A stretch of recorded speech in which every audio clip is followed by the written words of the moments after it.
Okay, good morning po muli sa inyong lahat mga kabihero. Ngayon po ay araw ng Lunes, Agosto 8 po. Napaka-ulan, kagabi pa po ay talagang napaka-ulan. At tayo po ay narito ulit sa loob ng ating bus.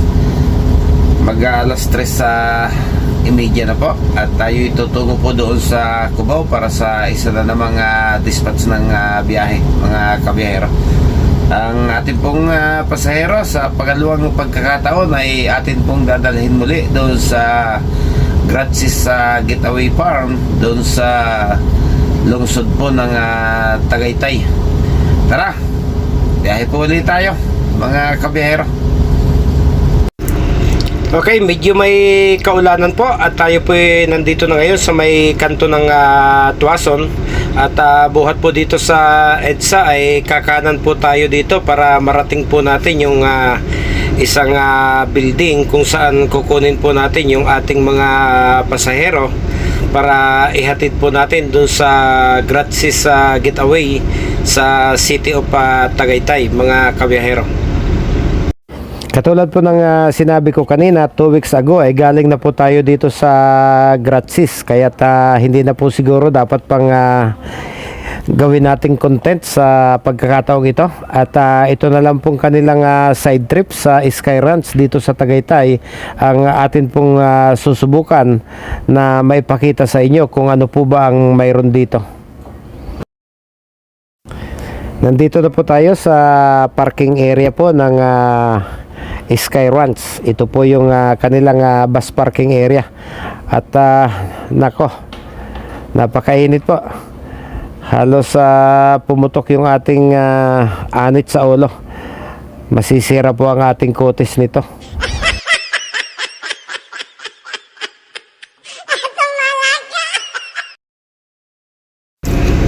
Ang parking area po ay nasa kabilang kalsada ng Tagaytay National Road. Kung kaya't para marating po natin yung Sky Ranch ay gagamit po tayo nitong kanilang overpass mga kabiyahero. Medyo delikado po kasing tumawid tayo doon sa mismong kalsada.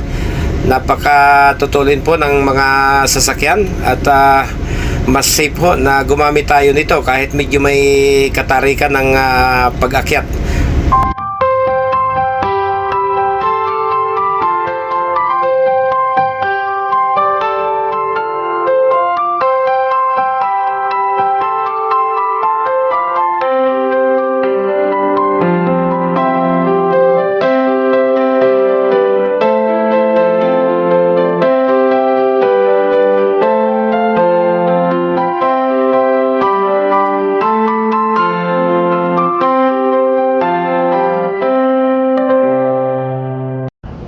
Okay, nakatawid na po tayo mga kabiyahero at dito na po tayo bababa. Sakto po ito, pagbaba po natin ay yan na po yung mismong Sky Ranch. Ito pong Sky Ranch ay isang tila maliit na theme park. Marami po ditong kainan at ayan, nakikita po ninyo yung isang giant Ferris wheel. Ito po nag-o-offer din ng iba't ibang mga rides na makikita po ninyo sa loob mismo nitong complex. At kung kayo po nagtitipid sa oras at ayaw nyong magtungo sa Baguio, ito naman pong Tagaytay ay isang lugar na may mababang temperatura din. Mas malapit po siya at makakabalik agad kayo ng Maynila kung dito po kayo papasyal. Marami din po ditong mga kainan, may mga hotel, may mga casino at maraming bilihan ng iba't ibang klase ng prutas na makikita ninyo sa daan patungo ng Tagaytay mga kabiyahero.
kapag kayo po'y pumasok dito sa loob ng Sky Ranch, diyan po sa likod ng mga establishment na yan, ay madudungawan nyo po sa baba yung ating Taal Lake at Taal Volcano. At mas higit po ninyong makikita yung buong paligid kapag kayo po'y sumubok na sumakay diyan po sa kanilang giant Ferris wheel, mga kabiyahero.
Ayan, nakikita po natin yung ibang mga rides na kanilang iniaalok sa kanilang mga customer. At kung kayo naman po ay ayaw sumakay sa mga mechanical rides na yan, ay mayroon din naman po ditong horseback riding kung gusto po ninyong subukan, mga kabiyahero. Ayan po yung kanilang mga kabayo na mamahinga. Kulang po ng customer kasi weekdays po ngayon.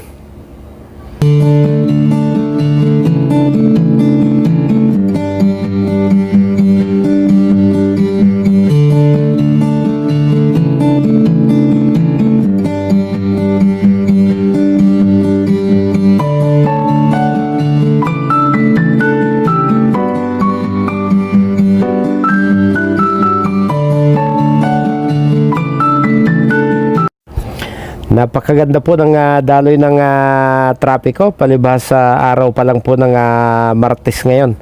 Pero kung nagkataon pong ito'y Sabado, Linggo, lalo na kung panahon po ng summer, sigurado po punong-puno po ang kalsadang ito at oras ang bibilagin nyo bago kayo makalabas ng Tagaytay City.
Bueno, mga kabiyahero, maraming salamat pong muli sa pagsama ninyo sa biyahe kong ito. Kahit po ba sa gilid lang po tayo ng Sky Ranch kumuha ng mga video, sana naman po maibigan din ninyo. Siguro naman yung iba po sa atin nakapasok na rin dyan sa loob ng Sky Ranch at alam na rin naman nila kung ano yung makikita sa loob. Mula po dito sa lungsod ng Tagaytay, ako po'y pansamantalang muling nagpapaalam sa inyo. Hanggang sa muli po, mga kabiyahero. Bye-bye na po.